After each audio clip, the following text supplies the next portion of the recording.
늘 꿈꾸시는 성도님들이 되시기를 소망합니다. 오늘도 우리 성공 아카데미를 통해서 또 한 걸음 더 우리의 신앙을 진보하는 복된 우리 믿음의 용사리 되시기를 소망합니다. PPT 좀 띄워주세요. 오늘 이과 우연은 없다. 이제 우리 할 차례입니다. 페이지 9쪽입니다.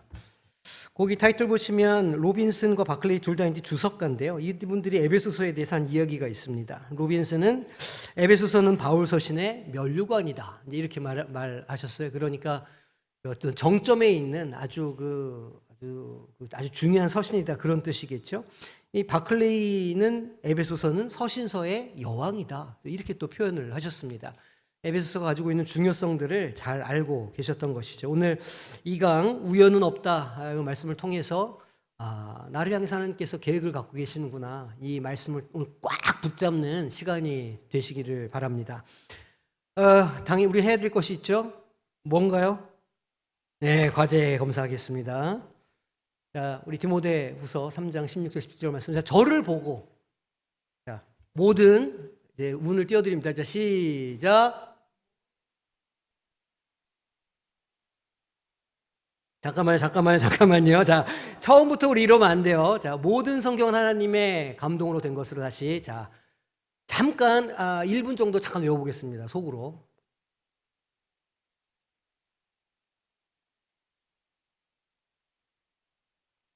자, 다시 한번 제 얼굴을 다 보시고 자, 밑에 보지 마세요. 자, 밑에 보다가 딱 저랑 눈이 안 마주치면 혼자서 하시는 겁니다. 와, 진짜 무섭다. 내가 볼 때 다음 주부터 안 나오실 것 같아. 자, 모든 성경은 자, 시작. 하나님의 감동으로 된 것으로 교훈과 책망과 바르게 함과 의로 교육하기에 유익하니 이는 하나님의 사람을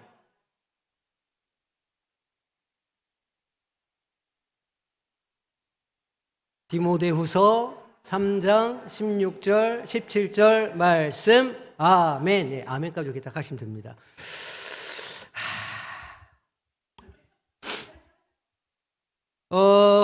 자, 두 분씩 짝 지어보세요. 두 분씩. 자, 두 분씩 빨리 두 분씩 짝 지어보세요. 두 분씩 가까이 있는 두 분씩. 두 분이 안 되면 세 분씩 짝 지으셔도 돼요. 자, 두 분씩 짝 지어보세요. 자, 서로 얼굴을 바라보면서 다시 한번 모든 성경은 두 분씩 얼굴을 바라보시면서 자, 두 분씩 없으면 세 분도 괜찮아요. 자, 두 분씩. 네.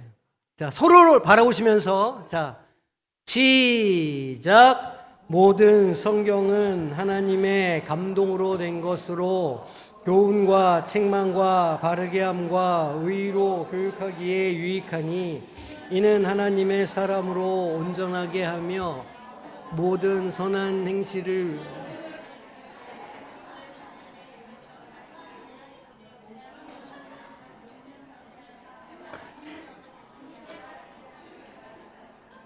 그래요.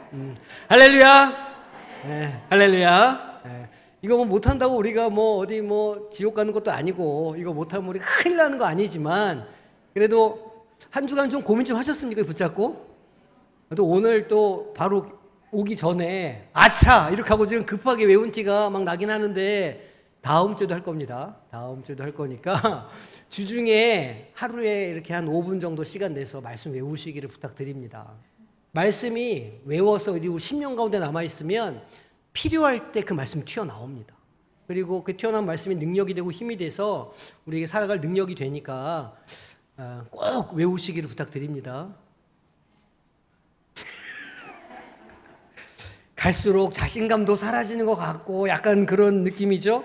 우리 그 지난주 잠깐 복습을 좀 해보면 우리 오리엔테이션 할 때 하나님의 일하심이 있다. 이게 우리 이제 그 얘기했고, 제가 숙제를 내드렸잖아요. 도대체 에베소를 개척한 것이 누구냐? 많은 혼란들이 아마 있으신 것 같아요. 아마 상식적으로 아시기에는 바울이 개척한 거 아니야? 이러셨을 텐데 사도행전을 잘 살펴보시면 바울이 에베소를 살짝 들렸다 가는데 그 사이에 누가 거기서 성경을 가르칠까요? 아볼로가 성경을 가르칩니다. 거기에서. 근데 아볼로는 이 요한의 세례만 알고 예수님의 세례는 몰랐어요.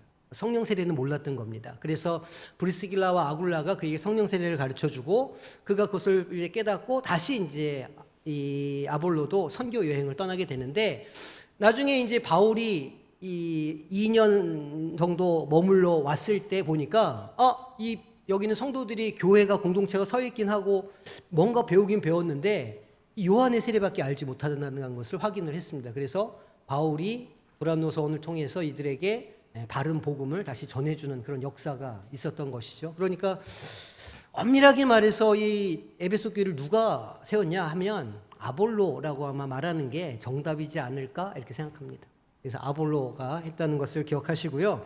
그 다음에 우리 그 6종 넘어가면 지난주에 제가 살짝 빼먹고 간 게 있어요. 우리 첫째는 바울의 열정, 그의 삶을 대하는 태도이다. 쭉쭉 나오고 그 두 번째 에베소서에서는 이것을 무엇이라고 표현한다. 이걸 제가 말씀 안 드렸어요. 이걸 뭐라고 그러냐면 이것을 성령의 하나됨이라고 표현합니다.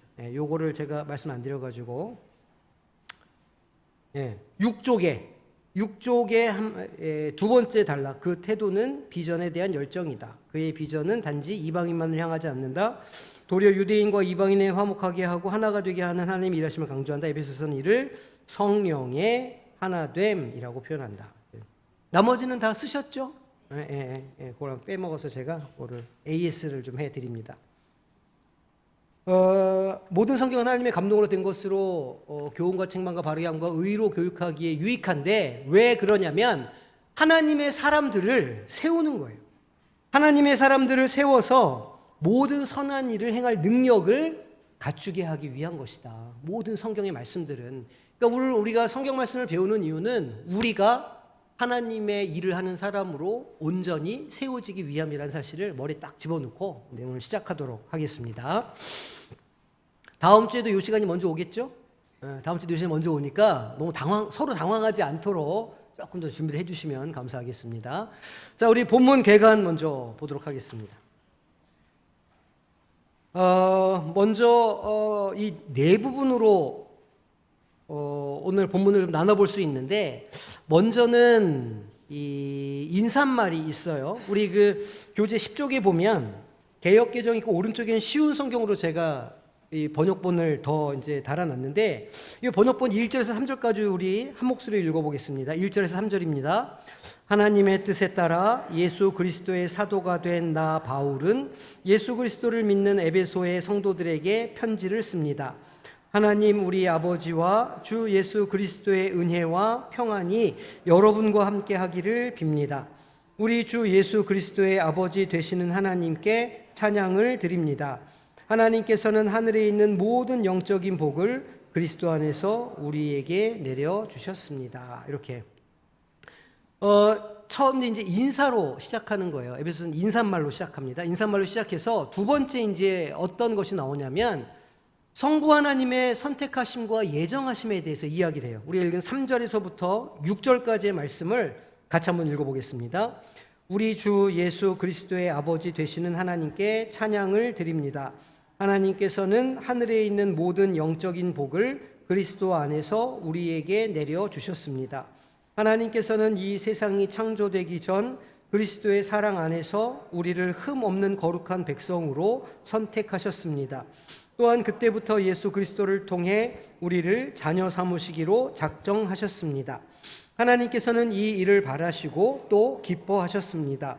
놀라운 은혜를 내려주신 하나님께 찬양을 드립니다. 하나님께서는 아무 대가를 바라지 않으시고 은혜를 베풀어 주셔서 사랑하는 아들 독생자 예수 그리스도를 우리에게 보내주셨던 것입니다. 이렇게 얘기하고 있어요. 그러니까 지금 이 3절에서 6절에서는 하나님께서 어떻게 일하셨는가를 이야기하고 있습니다. 하나님께서 일하신 것이 무엇인지를 지금 이야기하고 있죠. 뭐 선택하셨다, 예정하셨다, 이제 이런 중요한 단어들이 등장합니다. 자, 두 번째 단락에는 무엇이 나오냐면 성자 하나님의 구속 사역에 대해서 이야기를 합니다. 똑같이 7절에서 12절까지 같이 한 목소리를 읽어보겠습니다. 그리스도 안에서 우리는 그의 보혈로 자유함을 얻었습니다. 또한 하나님의 풍성한 은혜로 죄사함도 받았습니다.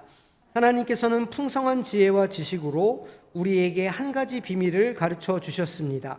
그것은 하나님께서 그리스도를 통해 우리를 구원하시려는 뜻을 가지고 계시다는 것이었습니다. 때가 되면 하나님은 그 계획을 분명히 이루실 것입니다. 땅과 하늘에 있는 모든 일을 그의 뜻의 결정대로 일하시는 이의 계획을 따라 우리가 예정을 입어 그 안에서 기업이 되었으니 이는 우리가 죄송해요. 저기 11절부터 모든 것을 그의 뜻대로 이루시는 하나님께서는 오래전에 이미 우리를 하나님의 백성으로 예정해 놓으셨습니다. 그리스도 안에서 첫 소망을 가진 우리들을 통해 하나님께서는 찬양을 받기 원하십니다. 이렇게 지금 보면 이 두 번째 단락 12절까지에서는 성자 하나님, 그러니까 예수 그리스도의 구속 사역이 무엇인지에 대해서 간략하게 설명을 하고 있습니다. 마지막으로 세 번째 단락은 뭐겠어요? 성령 하나님의 일하심이 무엇인가를 이제 이야기하는 겁니다. 13절, 14절 같이 읽겠습니다. 여러분이 구원의 기쁜 소식인 진리의 말씀을 듣고 믿었을 때 하나님께서는 그 표시로 우리에게 약속하신 성령을 보내주셨습니다. 성령이 우리와 함께 하실 때 우리는 하나님께서 약속하신 모든 것을 받을 것입니다. 성령은 하나님께 구속함을 받은 모든 자들에게 큰 자유를 주셔서 하나님께 찬양을 돌리게 하실 것입니다. 아멘. 지금 이렇게 이 1절에서 14절까지 말씀이 약 4부분으로 이렇게 이루어져 있습니다. 이렇게 4부분으로 이루어져 있는데 구조가 하나님이 하신 일이 무엇이냐, 그리고 예수님께서 하신 일이 무엇인가, 마지막으로 성령께서 하시는 일이 무엇인가, 이렇게 구분을 해서 찬송시로 지금 바울 사도가 이야기를 하고 있습니다. 근데 이제 중요한 것은 이것이 다 그리스도 안에서 되는 일이라 이것이 참 중요한 주제라고 할 수 있습니다. 예수 그리스도를 통해서 예수 그리스도 안에서 계속해서 반복해서 그 이야기가 나오고 있죠. 보면 3절 끝에 보면 그리스도 안에서, 그죠? 그리스도 안에서 하늘에 속한 모든 신령한 복을 주셨다, 이렇게 이야기하고, 또 4절에서도 창세전에 그리스도 안에서 우리를 택하셨다 나오고요. 그 다음에 5절에서는 예수 그리스도로 말미암아 이렇게 이야기하죠.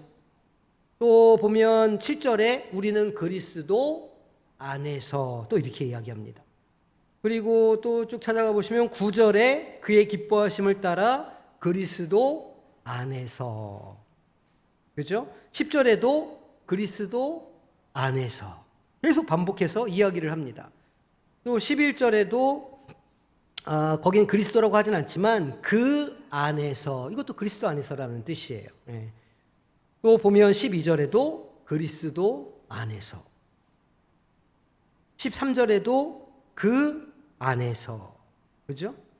그러니까 지금 이 짧진 않죠. 14절의 그 내용 속에 그리스도 안에서, 그의 안에서가 굉장히 여러 번 반복되고 있습니다. 이제 우리가 이걸 정리할 텐데, 그리스도 안에서 해주시는 일이 뭐냐? 우리에게 복 주신다는 겁니다. 그리스도 안에서 우리에게 주신 신령한 복이 있다, 그 이야기예요. 이제 우리가 그 이야기를 우리가 이제 찾아볼 겁니다. 자, 우리 12페이지 말씀 속으로 들어가 보겠습니다.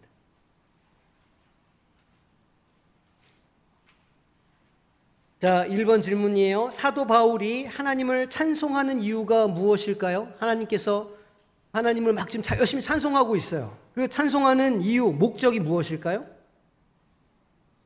하나님이, 그렇죠, 그리스도 안에서 하늘에 속한 모든 신령한 복을 우리에게 주셨기 때문에 하나님을 지금 찬송하고 있습니다.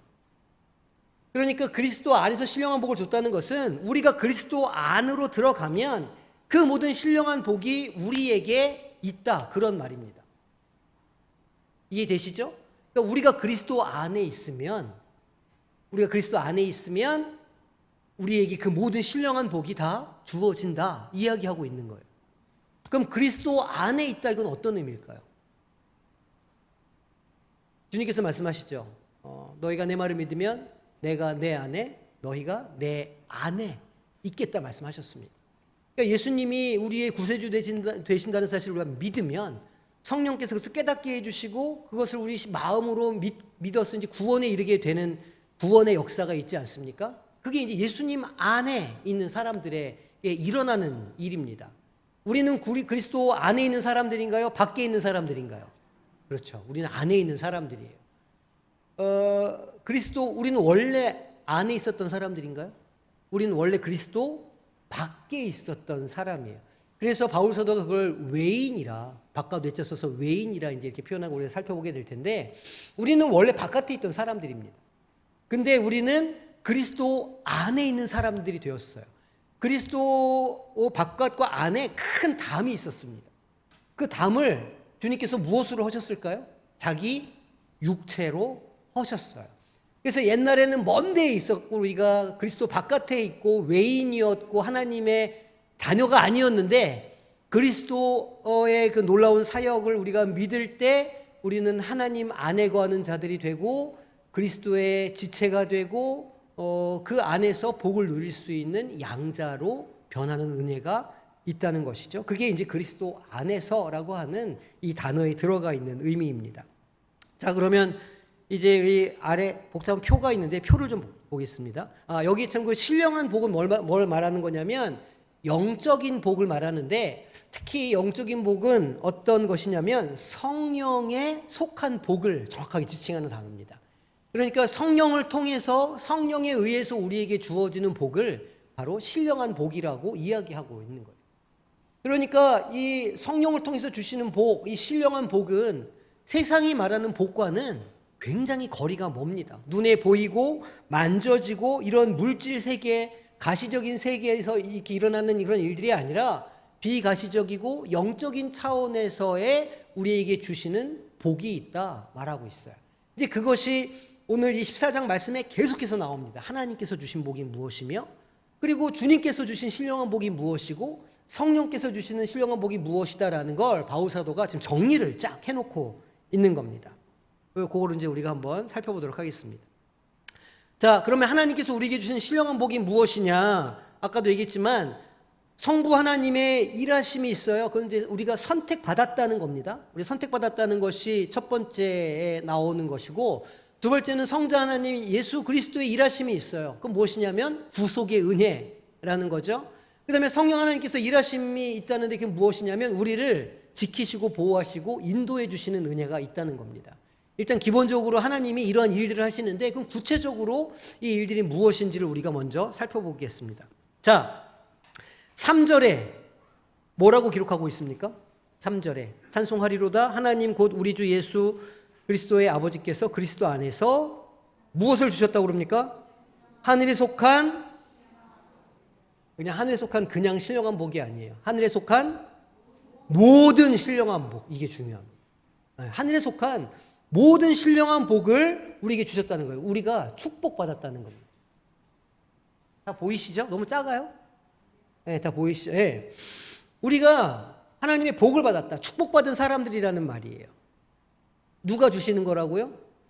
아버지 하나님, 성부 하나님이 주시는 신령한 복의 첫 번째가 무엇이냐면 축복받았다는 거예요. 누구 안에서? 그리스도 안에서.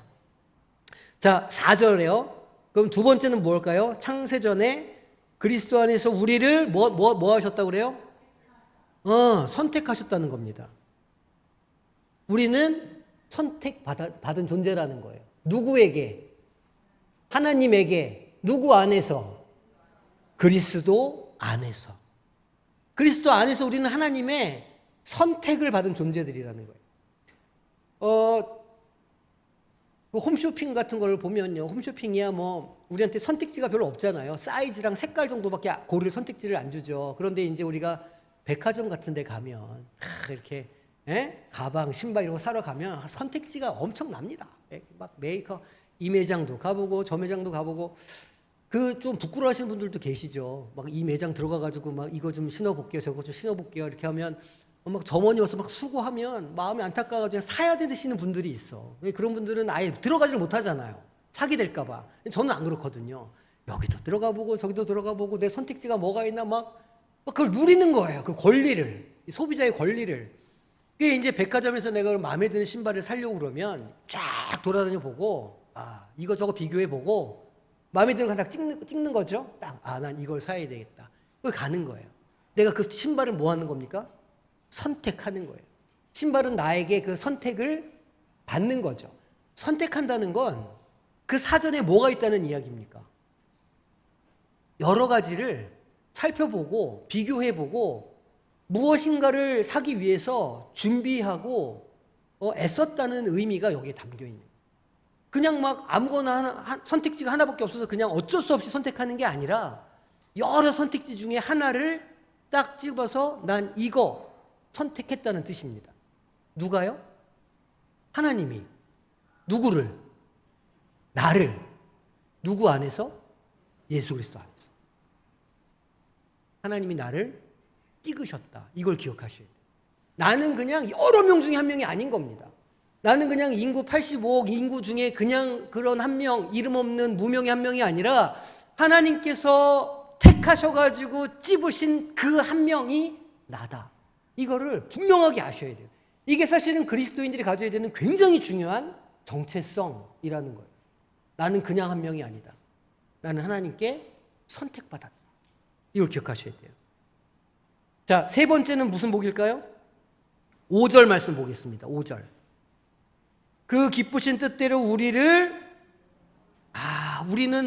예정되었다. 예정되었다. 그래서 이제 이 에베소서에서 예정론이라고 하는 그 신학이 나오게 되었어요. 그러니까 우리를 선택하셨을 뿐만 아니라 이미 언제부터요? 언제부터? 창세 전부터, 세상을 창조하기 이전부터 나라고 하는 존재를 마음에 품고 계셨다는 거예요. 누가?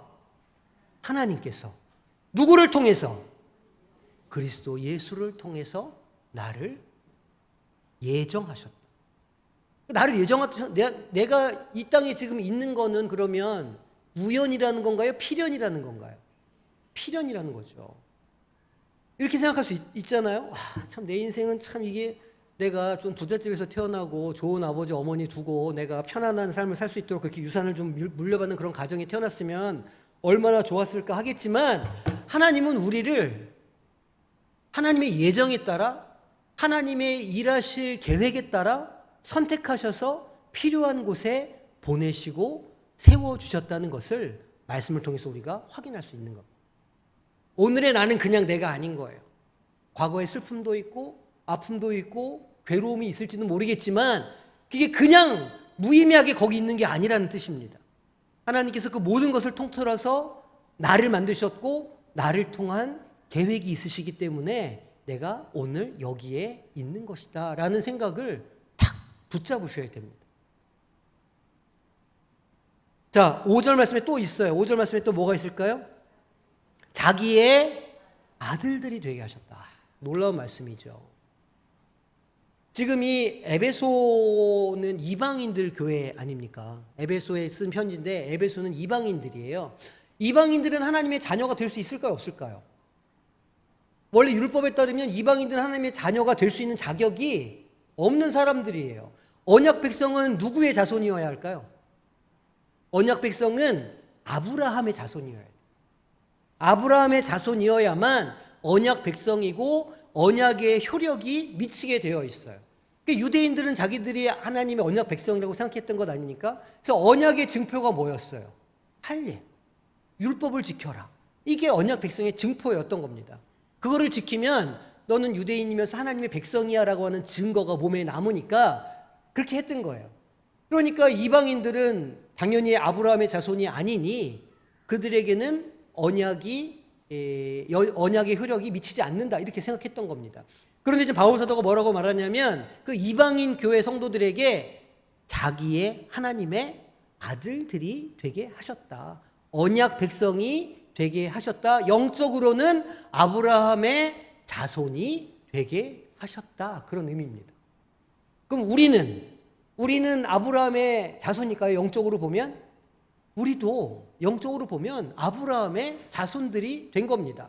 우리 아버지는 그쪽 혈통이 아닙니다. 저는 이제 양용 공파 18대 손 전주희 씨, 이정환이지만 육신으로는 그렇죠. 그러나 영적으로는 저는 아브라함의 자손, 거기에 양자가 돼서 들어가 있어요. 내 육신으로는 혈통이 그렇지만 영적으로는 내가 양자가 되어 있다. 이거를 우리가 분명하게 알아야 되죠. 이 선물을 아버지께서 우리에게 주셨다는 거예요. 누구를 통해서? 예수 그리스도를 통해서. 누가? 아버지 하나님께서. 자, 6절 말씀에 또 하나님께서 하신 일이 나오죠. 이는 그가 사랑하시는 자 안에서 우리에게 거저 주시는 바 그의 은혜의 영광을 찬송하게 하려는 것이라. 자, 요거는 조금 번역이 그런데 제가 드린 교재 6절 그 쉬운 성경을 보세요. 10페이지에 쉬운 성경 6절. 놀라운 은혜를 내려주신 하나님께 찬양을 드립니다. 우리에게 놀라운 은혜를 주셨다는 거예요. 그게 무엇이냐면 하나님께는 아무 대가를 바라지 않으시고 대가를 바라시지 않으시고 은혜를 우리에게 베풀어 주셔서 그 아들 독생자 예수 그리스도를 우리에게 보내주셨다. 우리가 받은 은혜가 뭐라고요? 예수 그리스도를 받은 것. 아무런 대가 없이 예수 그리스도를 우리가 받아가지고 우리가 예수님을 통해서 지금 하나님이 주시는 이 태초부터 선택되고 예정하시고 우리를 통해서 일하시려고 하는 그것을 성취하기 위해 양자가 되는 은혜를 주셨다는 거예요. 예수 그리스도를 통해서. 그러니까 그 예수 그리스도가 우리에게 참으로 은혜가 되는 것 아니겠어요? 은혜를 받았습니다, 우리가. 자, 하나님께서 일하시는 것 우리가 지금 봤습니다. 이제는 7절 이후로는 그러면 예수님은 도대체 우리에게 어떤 복을 주시는가를 살펴봐야 되겠죠? 자, 7절입니다. 우리는 그리스도 안에서 그 은혜의 풍성함을 따라 그의 피로 말미암아 무엇을 받았다고요? 속량 받았다. 네, 속량이 무슨 뜻이죠? 잘 아시죠? 속량.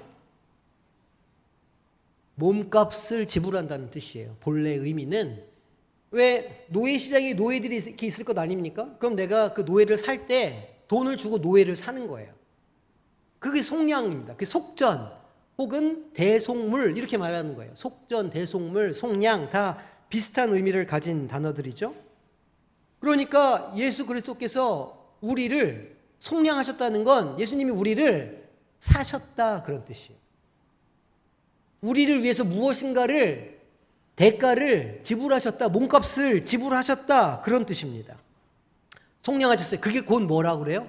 그래서 나온 결과가 뭐라고요? 죄사함을 우리가 또 받았다는 거예요. 아, 예수님께서 우리를 속량의 은혜를 주셨고 신령한 복으로 속량의 복을 주셨고 그것으로 말미암아 우리가 받게 된 복이 무엇이냐면 죄사함을 받았다는 거예요. 자, 그러면 우리가 속량받기 전에는 우리가 어떤 권세의 노예였다는 뜻인가요? 이게? 죄의 권세에 있었던 뜻이죠. 지금 속량의 결과로 죄사함을 받았으니 속량되기 전에는 우리가 무엇으로 가득했다? 죄로 가득했다 그런 뜻이에요. 죄의 권세에 매인 자들이었다. 하나님의 아들이 아니었다. 지옥에 갈 운명이었다. 그런 말입니다. 하나님으로부터 받을 유업이 하나도 없는 자였다. 그런 말이에요.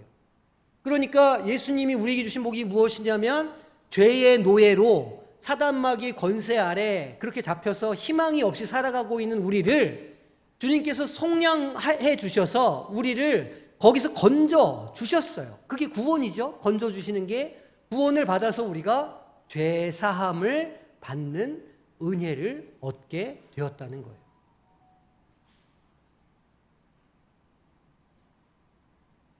자, 또 나갑니다. 그럼 또 우리에게 어떤 복을 주셨느냐? 8절 9절에요.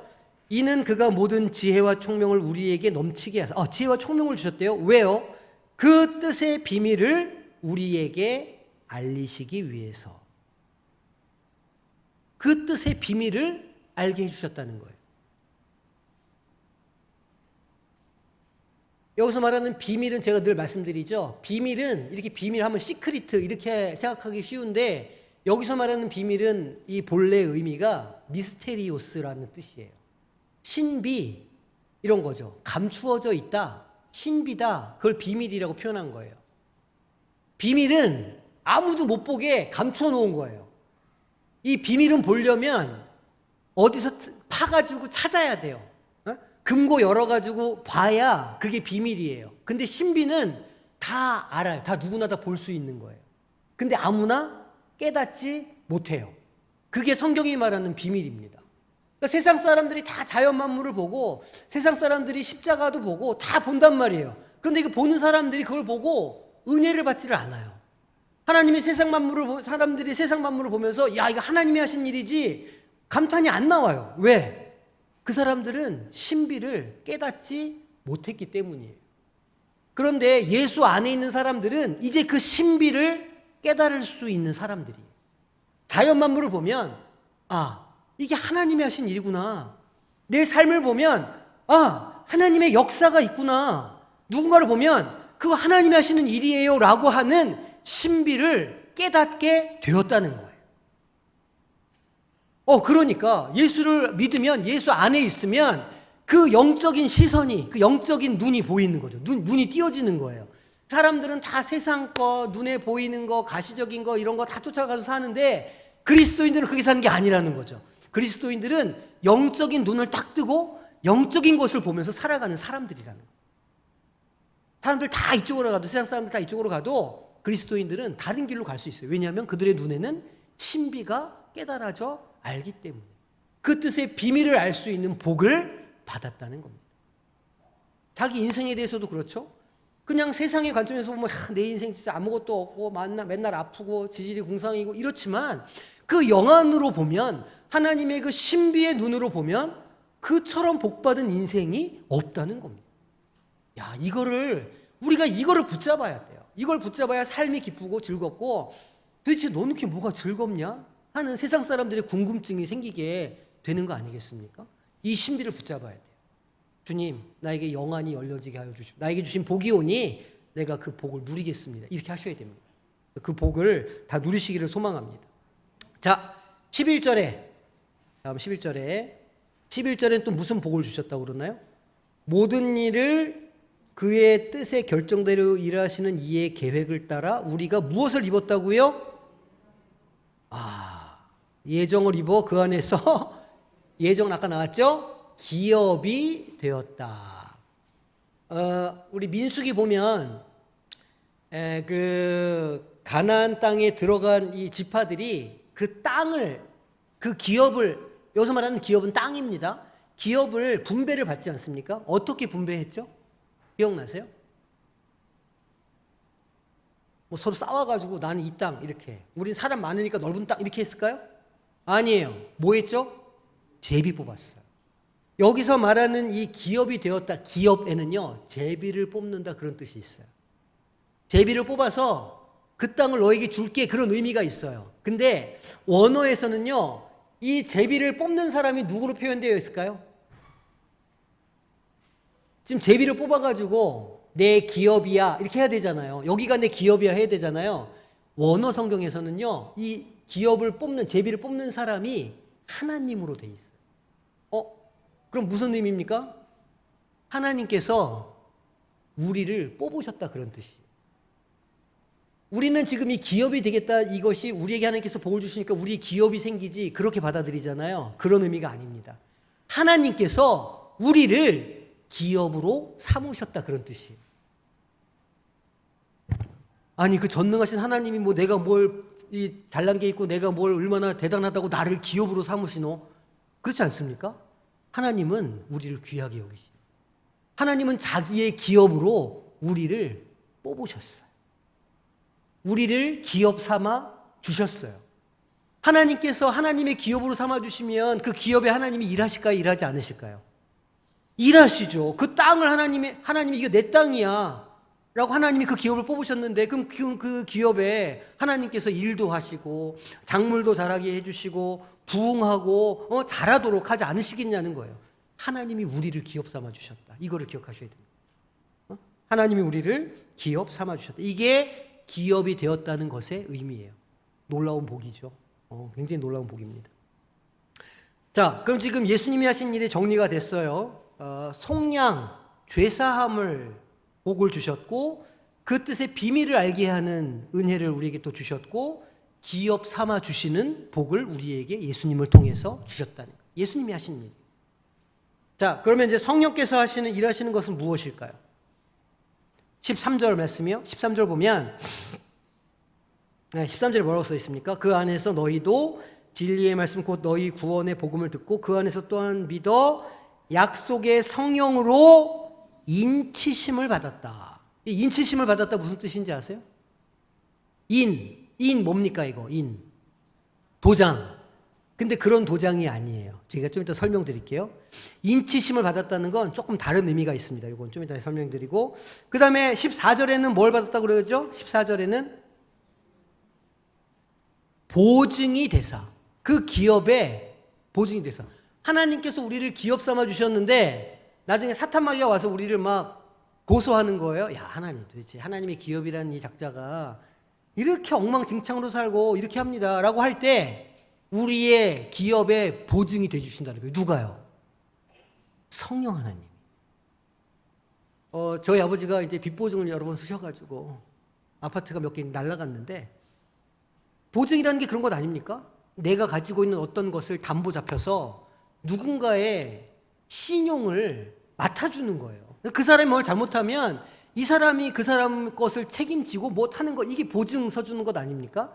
근데 누가 우리의 보증인이 되어주신다고요? 성령 하나님께서.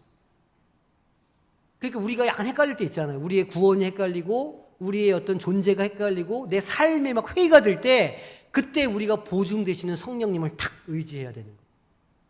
성령께서 말씀해 주시죠. 아니다. 너는 기업이 맞아.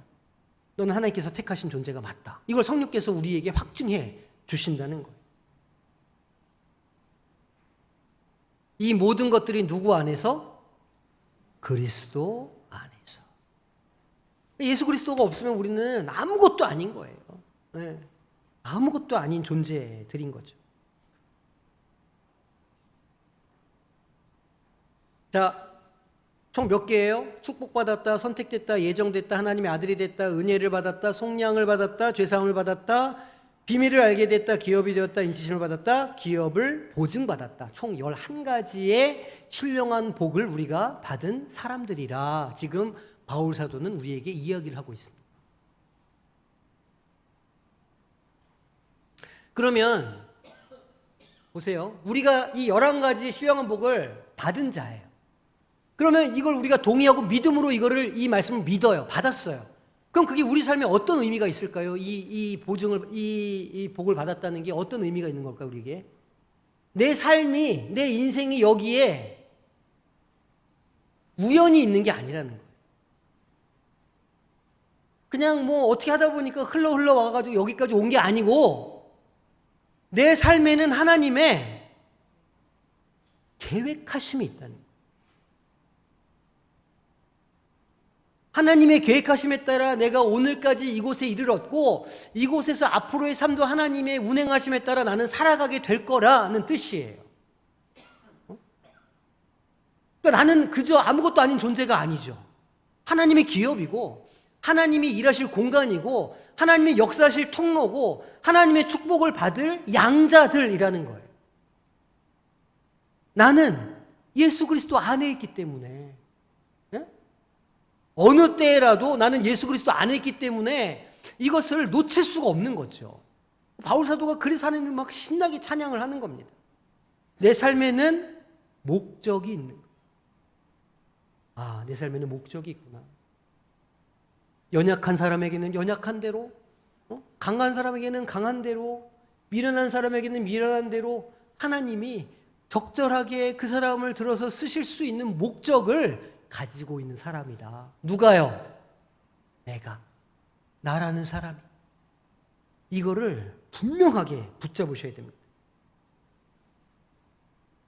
자, 그리고 조금 어려운 단어가 또 하나 있었어요. 4번인데 때가 찬 경륜을 위하여 이렇게 이야기하거든요. 경륜, 이게 무슨 뜻일까요? 경륜. 이게 이제 헬라어로는 오이코노미아라고 부르는 단어인데 이 경륜은 그냥 우리가 쉽게 생각하자면 경제 계획이라고 할 수 있어요. 경제 계획.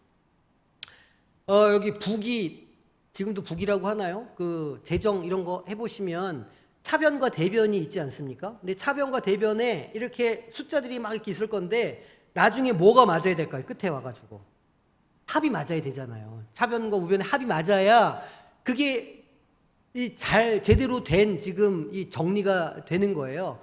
하나님께서 그렇게 치밀하게 경제 계획을 가지고 계신다는 겁니다. 하나님의 경륜이라고 표현하는 거예요. 어디를 향해서? 나를 향해서.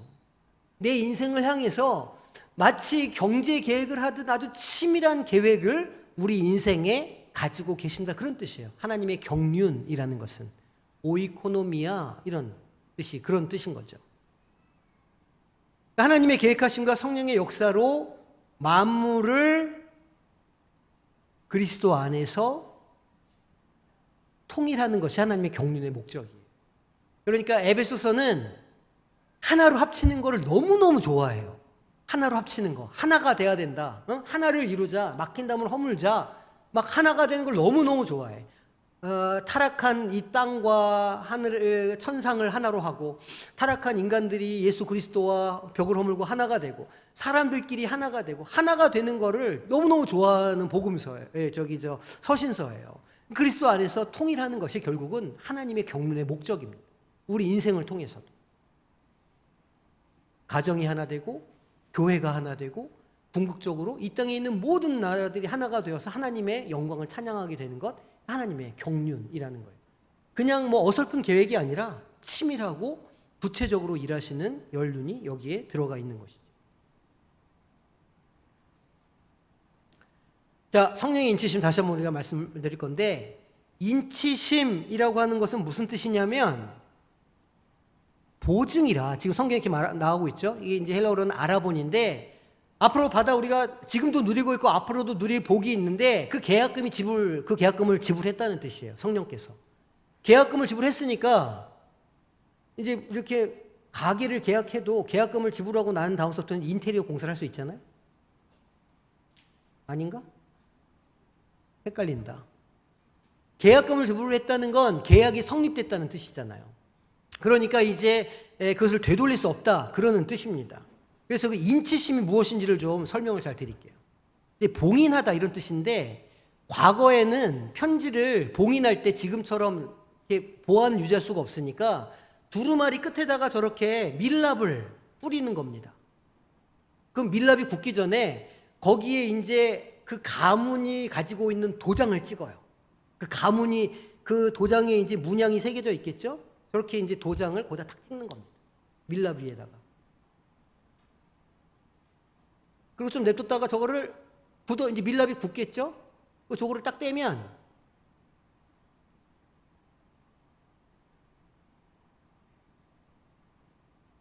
그 도장에 새겨져 있는 문양이 밀랍에 남아요. 저런 식으로. 그러니까 만약 제가 이게 총독이다 그러면 총독의 인장이 있는 거예요. 총독의 인장이 있어서 그 두루마리에다 그걸 써가지고 이렇게 말아가지고 끝에다가 저렇게 해서 밀랍을 해가지고 인장을 딱 찍어요. 그러면 그 인장은 아무나 깨지를 못해. 근데 저거를 보려고 그러면 저거를 깨야 그 안에 있는 걸 볼 수가 있잖아요. 그 문양에 걸맞는 권위나 권세가 있는 사람이 그 문양을 깰 수가 있어요. 아무나 못 깨는 거죠. 그러니까 거기 말하면 계급이 적혀져 있는 거예요. 이거는 몇 계급 이상만 뜯을 수 있다. 말하자면 그런 그 룰이 있는 거예요. 지금 성령께서 우리에게 인쳐주셨다, 그 이야기는 하나님께서 인쳐주셨기 때문에 하나님만 우리의 구원에 대해서 왈가왈부할 수 있다, 그런 뜻이에요. 우리가 하나님께 드려지는 편지인데 우리를 볼 수 있는 건 하나님뿐이라는 뜻이에요. 사탄마귀가 우리를 아무리 공격하고 너는 구원받을 수 없다, 너는 어쩌고 저쩌고 말을 해도 사탄마귀는 저 봉인을 깰 수 있는 권한이 없어요. 하나님만 깨실 수가 있어요. 이게 성령의 인치심이에요. 다 이해가 되시죠? 그러니까 우리의 구원은 누가 보증서 주신다고요? 성령께서. 누구도 우리의 구원을 가지고 말할 수 없어요. 내가 하나님의 자녀라는 사실, 내가 하나님의 계획 가운데 있다는 사실을 그건 누구도 폄하할 수도 없고 저주할 수도 없어요. 오직 하나님만 하실 수 있어요. 그러니까 좀 뻣뻣하게 살아가셔도 돼요. 이런 면에 있어서는. 나는 구원받은 사람이야. 내가 내가 성령의 인치심으로 내가 딱 인장 딱 이마에 찍고 내가 지금 이렇게 이렇게 하셔도 된다는 뜻이에요. 이게 인치심이다. 자, 6번째. 그러면 이 본문이 나의 일상 삶에 주는 교훈이 무엇일까요? 자, 오늘 내 삶의 자리에 뭐가 있을까요? 의미가 있다는 거예요. 내 인생 너무 허무하다. 그게 아니고 하나님께서 계획을 가지고 섭리를 가지고 그것을 세워주셨사오니 우리가 영안을 눌러서 그것을 보기만 하면 그 신비를 깨닫기만 하면 그 삶의 자리가 하나님의 섭리와 계획으로 가득 찬 자리로 바뀔 수 있다는 거예요. 내 삶의 자리에 의미가 있다. 하나님의 일하십니다. 무의미한 삶이 아니다. 두 번째, 성령의 도우심을 구하며 삶의 목표와 사명을 구해야 돼요.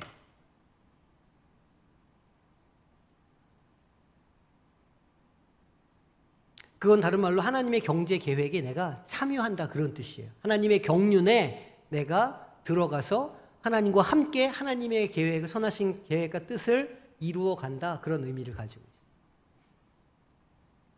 마지막, 하나님은 내 인생에 무엇을 갖고 계신 분이실까요? 계획을 가지고 계시는 분이시고 반드시 그 계획을 이루시는 분이시다.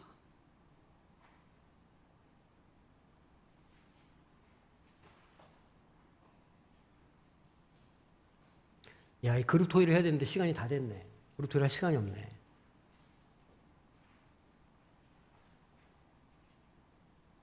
요건 한번 고민해 보세요. 요건 이제 같이는 안 해보고 나중에 이제 집에서 한번 이렇게 생각해 보세요. 내가 그동안 받았던 신령한 복 가운데 정말 이게 나한테 의미가 있었던 것이다. 이런 것도 한번 생각해 보시고 앞으로 내가 어떤 복을, 신령한 복을 하나님께 구하고 또 찾을 것이냐 이런 것도 한번 고민해 보시면 좋을 것 같아요. 그래서 복 받는 인생이 되어야 하지 않겠습니까? 우리가 이 세상 속에서 성삼위 하나님께서 일하시는 그 일 가운데 우리가 참여하면서 하나님이 주시는 복을 다 받고 능력 가운데 살아가야 참으로 그게 감사하고 또 즐겁고 기쁜 일 아니겠습니까? 이 신령한 복을 다 받아 누리시는 우리 모든 성도님이 되시기를 소망합니다. 숙제 내드립니다. 암송구절. 자, 에베소서 1장 13절에서 14절 말씀이에요. 13절 14절 우리 한 목소리를 읽어봅시다. 그 안에서 너희도 진리의 말씀 곧 너희의 구원의 복음을 듣고 그 안에서 또한 믿어 약속의 성령으로 인치심을 받았으니 이는 우리 기업의 보증이 되사 그 얻으신 것을 속량하시고 그의 영광을 찬송하게 하려 하심이라. 아멘. 조금 길죠? 네.